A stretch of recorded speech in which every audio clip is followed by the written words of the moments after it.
Okey, baik, kita sambung semula kita punya subtopik kita untuk bab yang keempat, iaitu logam alkali. Okey, untuk logam alkali ni, logam alkali adalah kumpulan satu lah, group 1. Okey, lithium, sodium, potasium, rubidium, cesium dan francium. Okey, kalau dalam bahasa Melayu kita ada lithium, natrium, kalium, rubidium, cesium dan francium. Okey. Kemudian dekat sini kenapa kita katakan kumpulan satu tadi? Sebab dia ada satu elektron valence. Bila dia ada satu elektron valence, maknanya dia boleh derma satu elektron valence untuk membentuk ion positif. Okey, dia ada satu elektron valence sahaja. Okey, kumpulan satu. Kumpulan satu, satu elektron valence. Kumpulan dua, dua elektron valence. Okey. Semua logam untuk kumpulan satu ni, kalau kita dah masuk makmal nanti cikgu tunjukkanlah. Okey, logam tu disimpan dalam satu minyak yang kita namakan sebagai minyak parafin.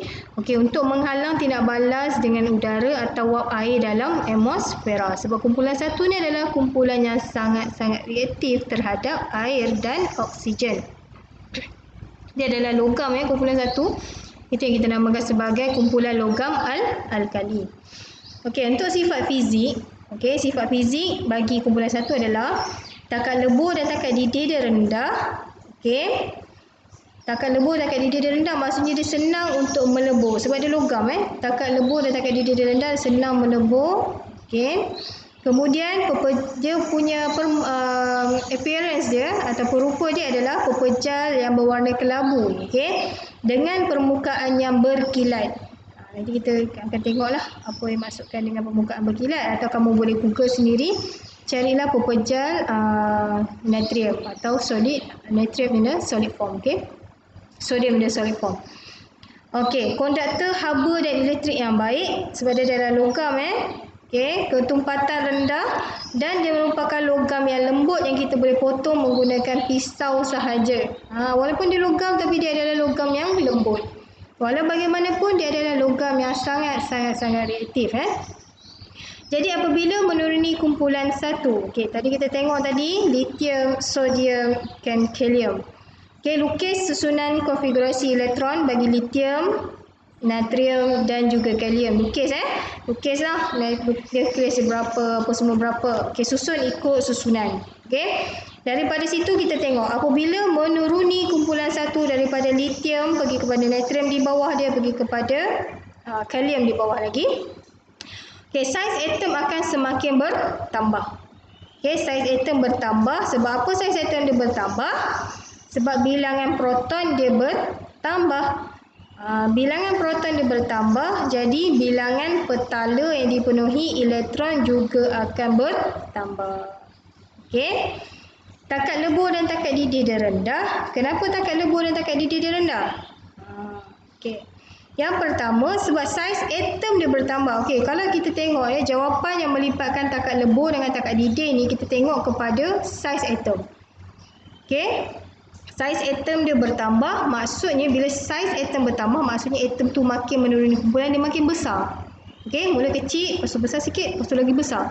So bila besar, okey, dia punya saiz dia besar, so dia akan berada dekat di antara satu sama lain. So daya tarikan antara zarah akan jadi semakin lemah. Okey, daya tarikan antara zarah semakin lemah sebab saiz atom dia bertambah. Okey. So sedikit haba diperlukan untuk mengatasi daya tarikan di antara zarah. Okey. Sedikit haba yang diperlukan untuk mengatasi daya tarikan antara zarah. Dia tak boleh untuk memutuskan ikatannya sebab antara zarah yang sama kita kena atasi daya tarikan. Okey. Okey, untuk sifat fizik, ini adalah sifat fizik dia yang atas tadi. Okey, ini yang menuruni kumpulan. Kadang-kadang soalan dia tanya juga apabila menuruni kumpulan, so apa yang berlaku dalam kertas satu Jadi sifat kimia. Sifat kimia ni lebih kepada tindak balas lah. Jadi semua logam kumpulan satu mempunyai satu elektron valence dan telah mencapai susunan elektron duplet dan oktet serta stabil apabila menderma elektron untuk membentuk ion positif. Okey. semua logam kumpulan 1 mempunyai 1 elektron valence, okey, dan telah mencapai susunan elektron duplet dan oktet, okey, serta stabil apabila menderma elektron untuk membentuk ion positif. Okay, ini adalah contoh. Contoh di sini adalah atom lithium Li. Susunan elektron dia adalah 2.1. Cuba lukis susunan konfigurasi elektron dia. Okay, petala pertama ada 2, petala kedua cuma ada 1 elektron. So elektron valence dia cuma ada 1. Okey. Lihat kepada persamaan. Atom lithium. Okey, cuba tengok di sini lithium tak ada apa-apa charge. So ini adalah atom lithium. Ini cara nak baca Atom lithium menderma 1 elektron untuk membentuk ion lithium Li+. Okay. Lithium ion will donate 1 electron to produce lithium ion. Itu cara nak baca dia. Tapi cara penulisan dia adalah Li anak panah Li plus dengan E. Nanti bila dah masuk sekolah nanti cikgu akan ajar kamu macam mana cara kita nak tulis persamaan ni. Okey. Susunan elektron bagi ion lithium adalah 2 duplet. Okey. Natrium pula susunan elektron dia adalah 2.8.1. Nampak tak? Kumpulan yang sama. Lithium dan natrium adalah kedua-duanya berada dalam kumpulan yang sama, kumpulan 1. Jadi elektron valence dia ada 1. So dia akan derma juga 1 elektron valence. So atom natrium akan menderma 1 elektron untuk membentuk ion natrium. Okay. Sodium atom will donate 1 electron to produce sodium ion. Okay, Na+. So daripada Na, anak panah Na+, plus dengan E, so susunan elektron di sini untuk ion Na adalah 2.8. So maksudnya yang satu ni sebab dia dah derma, so dia tinggal 2 sahaja. Dia dah capai duplet lah. Okay, yang ini pula disebabkan dia 281. So 1 lebih senang untuk dia derma daripada dia nak terima. Kalau dia nak terima, nak capai oktet, dia kena terima 7. Sebab dia kena capai 8 kan. Jadi 2.8. So 1 dia dah hilang sebab dia dah derma. So jadi oktet. Jadi semua logam kumpulan 1, okay, sifat kimia dia adalah sama. Okay, kerana dia ada bilangan elektron valence yang sama. Okay, semua logam kumpulan 1. Ingat ya, sifat kimia dia adalah sama kerana bilangan elektron valence dia adalah sama. Cuba tengok di sini, bilangan elektron valence dia adalah 1 di sini. Di sini pun ada 1. So bila sama, maksudnya dia punya sifat kimia dia juga adalah sama. Okay, ini tindak balas pembentukan ion dia lah, kumpulan 1. Okay. Apabila menuruni kumpulan 1, okay, tengok daripada tadi, daripada lithium pada sodium, daripada sodium pergi kepada potasium. Okay, kereaktifan logam alkali bertambah. Okay, kenapa? Maksudnya apabila semakin daripada lithium, natrium dengan kalium lah yang paling reaktif sekali. Sebab dia apabila menuruni kumpulan, kereaktifan dia bertambah. Okay, kenapa dia bertambah? Okay, yang pertama, saiz atom dia bertambah. So, bila menuruni kumpulan, saiz atom dia bertambah. Bilangan petala berisi elektron akan bertambah. Ni kamu kena lukis. Baru kamu boleh nampak bilangan petala. Sebab lithium 2 petala. Yang pergi kepada natrium 3 petala. Pergi kepada kalium dia ada 4 petala. So, bila ada 4 petala yang berisi elektron, so maksudnya dia punya jarak di antara nukleus dengan elektron valence dia akan jadi semakin jauh. So bila jauh, daya tarikan di antara nukleus dengan elektron valence dia akan jadi semakin lemah. Bila jauh, maknanya daya tarikan nukleus kepada elektron valence dia akan jadi semakin lemah. So lukis gambar, kalau lukis gambar boleh nampak. So bila dia lemah, maksudnya atom tu lebih mudah untuk menderma sebab daya tarikan dia dah kurang. So bila daya tarikan kurang, maksudnya dia senang untuk lepaskan elektron dia.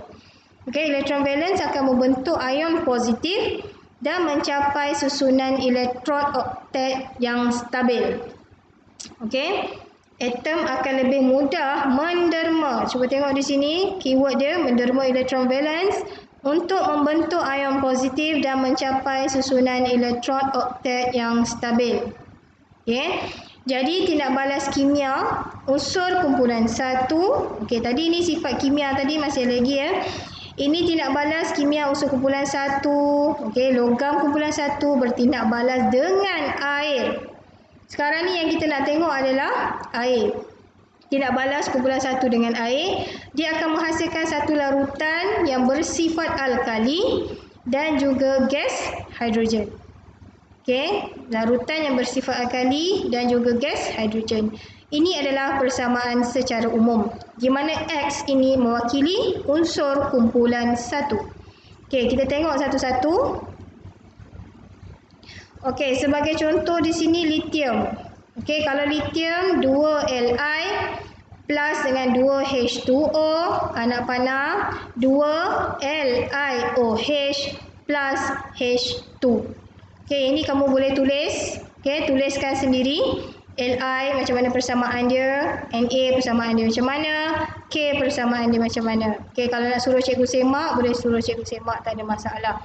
Kalau tidak, di dalam buku kerja kamu ni pun dia ada tulis. Okey, macam mana sebenarnya persamaan dia. Okey, boleh tengok pada muka surat 82. Okey. Eksperimen kreativa logam kumpulan 1 dengan air. Okey, ini kamu boleh tengok dalam YouTube. Sebenarnya eksperimen ni dalam YouTube ada banyak sebenarnya. Okey, the reactivities of group 1 towards water. Okey, kita boleh tengoklah di situ. Dia akan buat satu-satu. Okey, mengkaji tindak balas litium, natrium dan kalium dalam kumpulan 1 dengan air. Ini tujuan. Penyataan masalah dia, adakah logam berbeza, menunjukkan perbezaan kereaktifan apabila bertindak balas dengan air. Kemudian dia ada hipotesis dia, apabila menuruni kumpulan 1, kereaktifan logam bertindak balas dengan air dia akan bertambah. Okey, pemboleh ubah dia, manipulasi adalah jenis logam, sebab biasa kita akan guna litium, natrium dan kalium sahaja. Yang lain kita tak ada. Bergerak balas, kreatifan logam tadi lah, sama ada dia reaktif atau tidak.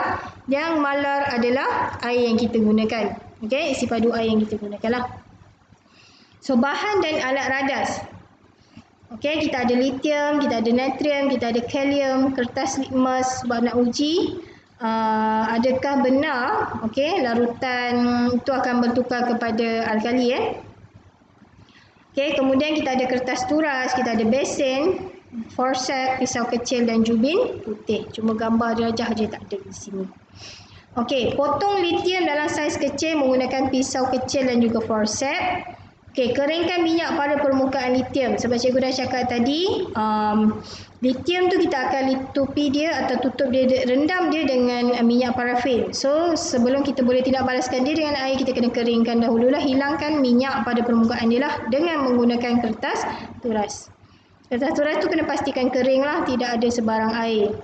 Okey, letakkan litium dengan perlahan ke atas permukaan air dalam besen. So, uji larutan dengan kertas litmus merah. Okay, sebab kita nak uji kehadiran alkali So, perhati dan rekod tindak balas yang berlaku dan ulang eksperimen menggunakan natrium dan kalium.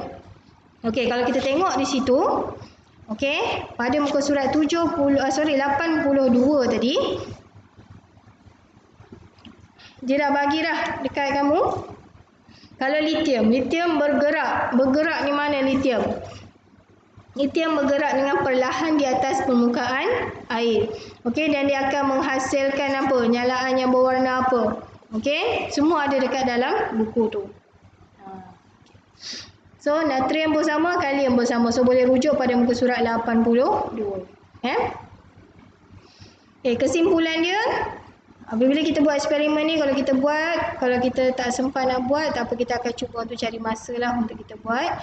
So, kesimpulannya, apabila menuruni unsur kumpulan 1, kreatifan logam ni akan bertindak balas dengan air bertambah. Okey, maksudnya daripada litium dia reaktif, sodium lagi reaktif dan potasium paling reaktif. Tapi dekat sini kita ada safety precaution, langkah berjaga-jaga. Okey, pakai sarung tangan dan kacamata keselamatan sebab kita tak nak apa-apa kecelakaan berlaku lah. Guna logam dengan saiz yang kecil. Memang kita akan ambil saiz mancing sapi sahaja dan biasanya kita gunakan forceps dan kita tidak akan sekali-kali memegangnya menggunakan tangan. Okey, bila kita gunakan ujian phenolphthalein tadi, pemerhatian dia tanpa warna kepada merah jambu. So bila tanpa warna kepada merah jambu ni maksudnya dia ada kehadiran ion hidroksida. Okey, maksudnya selepas sahaja kita campurkan logam tu, masukkan dalam air, kita uji larutan tu. Kalau larutan itu menunjukkan perubahan warna dari phenolphthalein tu daripada tanpa warna tukar kepada merah jambu. So maksudnya larutan yang kita dapat tadi tu adalah larutan beralkali. Okey, larutan beralkali. Okey, boleh faham Ini tindak balas kumpulan satu dengan air. Tu baru satu je. Dengan air. Belum lagi dengan oksigen. Okay, kita tengok kumpulan satu dengan oksigen pula. Okay. Untuk kumpulan satu dengan oksigen, logam kumpulan satu bertindak balas dengan oksigen membentuk logam oksida. Membentuk logam oksida. Ini kita panggil sebagai logam oksida ni. Logam oksida. Kenapa logam oksida? Sebab dia ada oksigen dalam tu. Yang ini adalah persamaan secara umum. So 4X tambah dengan O2, kita akan dapat 2XO2. X ni adalah inilah sama ada lithium, natrium atau kalium. Kamu boleh cuba tulis sendiri. Contohnya 4Na plus O2 kita akan dapat 2Na2O. So 4 mol natrium akan bertindak balas dengan 1 mol oksigen akan menghasilkan 2 mol natrium oksida. Dan sekiranya natrium oksida ni X2O ni, 2 ni jangan ambil ya. X2O ni sahaja bertindak balas pula dengan air, kita akan dapat 2XOH iaitu logam hidroksida. Logam hidroksida tadi. Yang ni yang alkali lah. Sebagai contoh, yang ni tadi kita dapat Na2O. So Na2O ataupun sodium oksida atau natrium oksida bertindak balas dengan air, kita akan dapat 2 mol natrium hidroksida. So maksudnya kalau dia bertindak balas dengan oksigen sahaja, kita akan dapat logam oksida. Tapi sekiranya logam oksida ni tadi kita tindak balaskan dengan air, kita akan dapat logam hidroksida. So kamu boleh cubalah untuk tulis persamaan ni. Cuba. Kalau kamu tak cuba nanti kamu tak tahu macam mana persamaan ni sepatutnya inilah bentuk persamaan yang sepatutnya. Itu yang sepatutnya. Untuk kereaktifan logam kumpulan 1 dengan oksigen, kamu boleh tengok gambar rajah dia pada muka surat 83 di dalam buku modul kamu tu. Potong lithium dalam saiz kecil menggunakan pisau kecil dan forceps. Keringkan minyak pada permukaan lithium dengan kertas turai. Ini samalah tadi. Proses yang pertama dengan yang kedua tadi adalah sama dengan yang tindak balas dia dengan air. Letakkan lithium dalam sudu balang gas sebab kita nak bakar dia dengan oksigen. Kemudian panaskan lithium sehingga mula terbakar. Maknanya kamu kena panaskan lithium dahulu di luar balang gas. Kemudian bila dah mula terbakar baru kamu boleh masukkan dengan cepat ke dalam balang gas yang mengandungi oksigen. Jadi apabila tindak balas selesai, tambah 10 cm padu air ke dalam balang gas dan goncangkan. Catat pemerhatian. Kenapa kita tambah air? Sebab kita nak dapatkan larutan dan kita nak uji kehadiran ion hidroksida dalam tu. Adakah benar kita akan dapat larutan alkali? Kita akan catat pemerhatian dan ulang eksperimen menggunakan natrium dan kalium. Dia punya pemerhatian masih lagi ada dekat dalam buku tu. Kamu boleh cek sendiri dekat dalam buku muka surat 83. So dia dah bagilah dekat situ apakah jenis nyalaan dia apa semua. Okay, so boleh ni lah. Kalau dalam buku tu memang dah siap dah ada, dalam buku modul kamu dah ada, kamu highlightkan ke, kamu gariskan bagi dia nampak dengan lebih jelas. Okay. Jadi kesimpulan di sini untuk kereaktifan logam kumpulan 1 dengan oksigen adalah apabila menuruni unsur kumpulan 1, kereaktifan logam dengan oksigen akan bertambah. Sama juga macam yang tadi tu, yang dengan air. Apabila menuruni kumpulan, kereaktifan logam dengan air bertambah. So maksudnya apabila menuruni kumpulan, kereaktifan logam bertambah. Okay, daripada litium pergi kepada sodium atau natrium dan pergi kepada potasium atau kalium. Okay. So ini yang kedua, tindak balas eksperimen kereaktifan logam kumpulan 1 dengan oksigen. Okay. Jadi kita pergi kepada yang ketiga, iaitu eksperimen kereaktifan logam kumpulan 1 dengan klorin. Okay. Logam kumpulan 1 bertindak balas dengan klorin untuk membentuk logam klorida. Okay. Sebagai contoh di sini 2K plus Cl2 kita akan dapat 2KCl. Ini kita namakan sebagai logam klorida. Kenapa logam klorida? Sebab kita ada klorin dalam larutan ini. So ini logam sebab ini adalah logam. Okey, litium, natrium dengan kalium adalah logam. So 2KCl, so ini adalah logam klorida. Itu sebab nama dia logam klorida. Okey, so kamu boleh tuliskan. Tulis jangan malas. Okey, tulis Li, Na dan juga K. Okey, prosedur. Prosedur dia hampir sama dengan prosedur bagi oksigen tadi. Okey, sebab klorin dan juga oksigen kedua-duanya kita gunakan dalam keadaan gas. Kemudian kita potong litium dalam saiz kecil menggunakan pisau kecil dan juga forceps. Okey, keringkan minyak pada permukaan litium dengan kertas turas. Letakkan litium dalam sudu balang gas.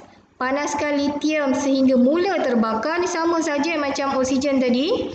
Masukkan dengan cepat ke dalam balang gas yang mengandungi, ni salah ni, sepatutnya mengandungi klorin. Tersilap taip di sini. So apabila tindak balas selesai, tambah 10 cm padu air ke dalam balang gas dan goncangkan. So kita masih lagi kita nak tahu dia punya pemerhatian. Dan ulang eksperimen menggunakan natrium dan juga kalium. Okey, kalau untuk yang ini pun masih lagi kita ada dekat dalam buku tu. Okey. So apa dia punya pemerhatian dia semua kamu boleh tengok. Dalam buku tu memang dah siap ada dah. So kamu boleh highlightkan sahajalah. Cikgu nak kamu highlightkan bagi dengan jelas lah. Jadi kesimpulan di sini apabila menuruni unsur kumpulan 1, okey, kereaktifan logam dengan klorin juga akan turut bertambah. So litium pergi kepada sodium, pergi kepada potasium. Okey. Jadi maksudnya sekarang ni untuk yang kedua ni kita dah tengok unsur kumpulan 1. Kita dah refer kepada sifat fizik dia dan juga sifat kimia dia. Kumpulan 1 ni banyak sikit lah kamu kena tengok. Sebab sifat fizik dia tadi kamu kena tengok apabila menuruni kumpulan. Kereaktifan dia bertambah kenapa, takat lebur dan takat didih dia berkurang atau bertambah, kena tengok balik. Okey, kenapa berlaku macam tu. Okey, kemudian sifat kimia. Sifat kimia sebab dia ada banyak. Sebab apa banyak? Sebab unsur kumpulan 1 ni dia reaktif. So, reaktif maksudnya dia senang untuk bertindak balas. Itu sebabnya dia ada tindak balas dengan air, tindak balas dengan oksigen, tindak balas dengan klorin. So, kamu kena tengok ketiga-tiga tindak balas tersebut. Okey, dia punya prosedur dia mudah sebenarnya, prosedur dia mudah.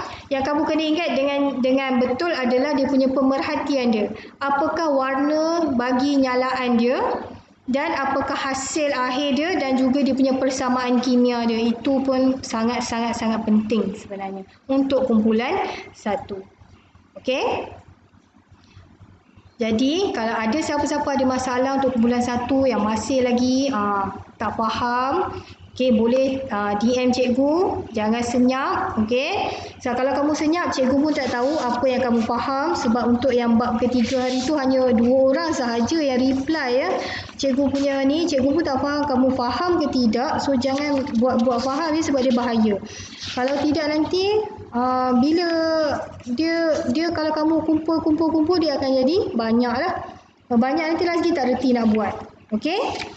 So jangan kata kamu punya SPM tahun depan tak ada. Okey, tolong ubah mindset tu. Okey, so untuk kumpulan 1 boleh refer tengok kepada unsur kumpulan 1 pada muka surat 80 sehingga 87. Dalam tu dia ada nota dan juga latihan. Yang latihan tu tolong completekan lah. Kalau ada masalah dan tak faham dengan latihan, boleh tanya cikgu. Okey, itu sahaja untuk bab kumpulan 1. Okey, kita jumpa lagi.